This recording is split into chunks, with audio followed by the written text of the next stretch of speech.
ये है अनुभवी आंखें नेटवर्क और आप देख रहे हैं आजकल बिहार झारखंड। अब नहीं दबेगी आपकी आवाज। प्रधानमंत्री नरेंद्र मोदी ने सीवान से पाटलिपुत्र गोरखपुर वंदे भारत ट्रेन का हरी झंडी दिखाकर शुभारंभ किया। इस अवसर पर मोतिहारी में सांसद पूर्व केंद्रीय कृषि एवं किसान कल्याण मंत्री राधा मोहन सिंह ने हरी झंडी दिखाकर ट्रेन को रवाना किया। सभा को संबोधित करते हुए श्री सिंह ने कहा कि भारतीय रेल केवल एक परिवहन माध्यम नहीं बल्कि राष्ट्र की जीवन रेखा है। आपको बता दें कि उन्होंने कहा कि जो लोगों, शहरों और आकांक्षाओं को जोड़ती है। उन्होंने कहा कि 2014 से गतिशील नेतृत्व और दूरदर्शी नीतियों के कारण भारतीय रेल ने एक ऐतिहासिक परिवर्तन का अनुभव किया है। हम जहाँ बैठे हैं, हम मीडिया के मित्रों को बोलना चाहते हैं कि पुनर्निर्माण का, पुनर्विकास का यहाँ काम हो रहा है। हमने एक समाचार पढ़ा कि यहाँ पर हमने एक बार घोषणा किया था ना कि छोटा आरओबी बनेगा, क्योंकि एमएस कॉलेज के हजारों छात्र, मैं भी जब पढ़ता था तो उसी देश को पार करके आता था। और आज जब आरओबी बन गया तो बच्चों को भी बहुत घूमना पड़ेगा। और जब कभी गाड़ी लेकर जाता हूँ उस मोड़ पर, तो एक बार 200, 300, 400 साइकिल वाले बच्चे इस गुमती के नजदीक दिखाई देते हैं। मैंने कहा था, वो मैंने सही कहा था, गलत बात बोलने का अभ्यास नहीं है। आप हमसे मिलने भी सुबह में आएंगे ना तो भले आप नाराज होइए, लेकिन हम सही बात आपको बताएंगे। झूठ बोलने का नहीं बताएगा। कब जब 9 बजे आप तो थक जाएंगे एकदम, जब थक जाएंगे तो ये कुछ वैसा हो सकता है। तो मैंने सही कहा था और मैं अखबार को बधाई दूंगा कि आपने जब छापा तो उसके कारण जो फाइल जहां पड़ा था, लाइट आरओबी का, वो अब आगे बढ़ चुका है ना, बढ़ चुका है। और लाइट ओवर भी बनेगा, ओवर ब्रिज भी बनेगा। जहाँ मेरे छात्र, मैं चूंकि छात्र रहा हूँ इसलिए तो इतनी चिंता है। किसी ने कहा कि एमएस कॉलेज में हम एनटीपीसी को लाके लाइब्रेरी बन पा रहे हैं। तो मैं बताना चाहता हूँ कि मैं यहाँ का छात्र रहा हूँ और इसलिए जो हमने भोगा है, लाइब्रेरी की हालत ऐसी है जिसमें 20-25 विद्यार्थी भी ठीक से नहीं बैठ सकते। तो जहाँ जो भोगता है उस काम को पहले पूरा करता है। और ये मोतिहारी शहर में भी मैं रहता हूँ, तो इसीलिए एमएस कॉलेज में पढ़ा हूँ तो उसकी चिंता है। इन मोतिहारी शहर में मैं रहता हूँ, ये मेरी कर्म भूमि है और अंतिम समय यही गुजारना है। इसलिए मोतिहारी के विकास की भी चिंता करता हूँ, किसी प्रकार का कोई भेदभाव नहीं करता। इसी मोतिहारी शहर में आज प्रधानमंत्री जी ने जो किया है वो आपके ध्यान में, प्रमोद जी कुछ ला रहे थे, लेकिन आपके ध्यान में बहुत लोगों को पहले अजूबा लगता था। जब सर्वे कराया गया तो पूरे हमारे मोतिहारी शहर के अंदर जो नाला है उसकी लंबाई कोई बताएगा यहाँ 187। तो किसी ने कहा कि नापी कैसे करूं? आज का नई टेक्नोलॉजी है और नई टेक्नोलॉजी में कुछ भी संभव है। अब इसके लिए 4 इंटरमीडिएट पंपिंग स्टेशन का निर्माण काम किया जाएगा। 150 करोड़ से किया जाएगा। आज का लाख लोग यही दूसरा बोलता रहता है, लेकिन प्रधानमंत्री जी ने आज इसका शिलान्यास किया और हमारे अधिकारी आए हैं। अभी नगर निगम में सब सुन रहे बैठ के। 4 स्थान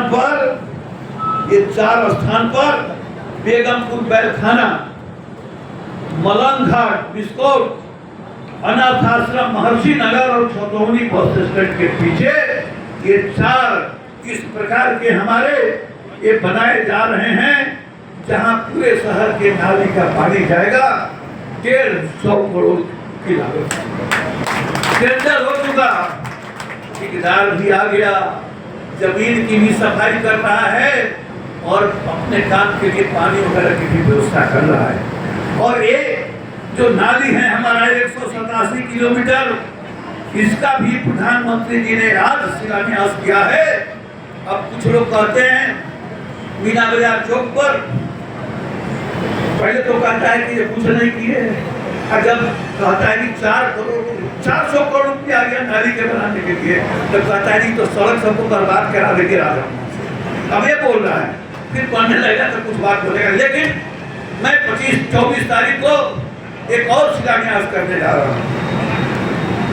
ये तो हमारा नाली है जिसका प्रधानमंत्री जी ने शिलान्यास किया। करोड़ों की लागत से हर घर में गैस कनेक्शन जाए, सिलेंडर लाना ले जाना, और 20% ज्यादा गैस का खर्चा होना, ये बड़ा महंगा पड़ता है। तो कनेक्शन लोगों ने देना शुरू किया है। न लिए हैं तो आप जल्दी ले लीजिए। मैं 24 तारीख को इस शहर में जिस प्रकार से ये पानी निकलने का नहीं, ये जो पानी नाली का हुआ, तो इसके बाद जो वाटर सप्लाई उसके लिए 180 करोड़ का प्रस्ताव मेरा गया है, वो भी भारत सरकार से आएगा। लेकिन 24 तारीख को हम मोतिहारी शहर में गैस पाइपलाइन बिछाने का शिलान्यास करने वाले हैं, ताकि घर घर में ये हमारा गैस का सप्लाई पाइप से होगा। मित्रों, आपको जानकर आश्चर्य होगा, ये पहले भी हमारा गैस, डीजल, पेट्रोल कहाँ से आता था? करौली से या आरा से। अब हमको वहां से नहीं आता है। हम 7 जिला को और नेपाल को हम पेट्रोल देते हैं, डीजल देते हैं और गैस दे रहे हैं। Indian Oil Company Limited, Rajendra ji बैठे हैं, इनका जमीन हमने दिलवाया था, और वहां पर आज इंडियन ऑयल कंपनी ऐतिहासिक काम कर रहा है। श्री सिंह ने कहा कि वंदे भारत एक्सप्रेस भारत की पहली स्वदेशी अर्ध तेज गति वाली ट्रेन की शुरुआत से लेकर उन्नत सिग्नलिंग और ट्रेन नियंत्रण प्रणालियों को अपनाने तक भारतीय रेल ने अत्याधुनिक तकनीकी को अपनाया है। उन्होंने कहा कि वंदे भारत ट्रेनों से तेज और आरामदायक सफ़र संभव होगा। भारतीय यात्रियों को विश्व स्तरीय रेल यात्रा की जो अपेक्षा थी वो पूरी होती है। श्री सिंह ने कहा कि भाजपा सरकार ने रेल सुरक्षा को प्राथमिकता देते हुए 1783 किलोमीटर रेल मार्गों पर कवच एंटी कोलिजन डिवाइस लगाने का काम शुरू कर दिया है और 924 किलोमीटर के लिए निविदा प्रक्रिया चालू भी है। उन्होंने बताया कि वंदे भारत ट्रेनें भाजपा शासन में बिहार में चल रही है, 12 और 15 जिलों को जोड़ती है, 22 विशिष्ट स्टॉपेज देती है।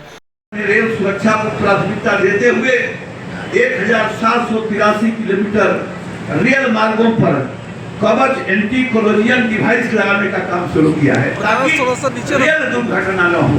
कवच की रचना अब रेल मंत्रालय पूरे देश में कर रहा है। बिहार इसमें सबसे तेजी से चल रहा है। आज 12 वंदे भारत ट्रेनें भाजपा शासन में बिहार में चल रही है। ये तिरंगा होगा वंदे भारत ट्रेन, जो 15 जिले को जोड़ती है और 22 विशिष्ट स्टॉपेज देती है। इस प्रकार से आप देखेंगे तो अमृत स्टेशनों में गया, मुजफ्फरपुर, बापूधाम, मोतिहारी, सीतामढ़ी, दरभंगा, ये ऐसे स्टेशन हैं जिनको विश्व स्तरीय बनाया जा रहा है। और इसके लिए चारों के लिए 1555 करोड़ की राशि अलग से इसके लिए की गई है, जो आपके आंखों के सामने में यहाँ बनता हुआ दिखाई दे रहा है। प्रधानमंत्री नरेंद्र जी ने इसमें तो 2 का उद्घाटन भी कर दिया है।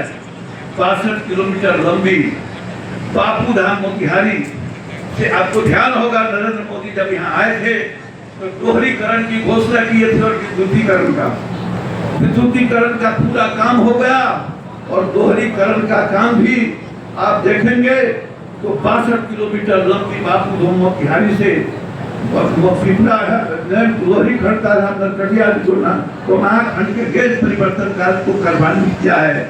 और 97 किलोमीटर लंबी अब गोरखपुर, वाल्मीकि नगर से गोरखपुर का भी पैसा मिल गया है, इस पर भी काम शुरू है।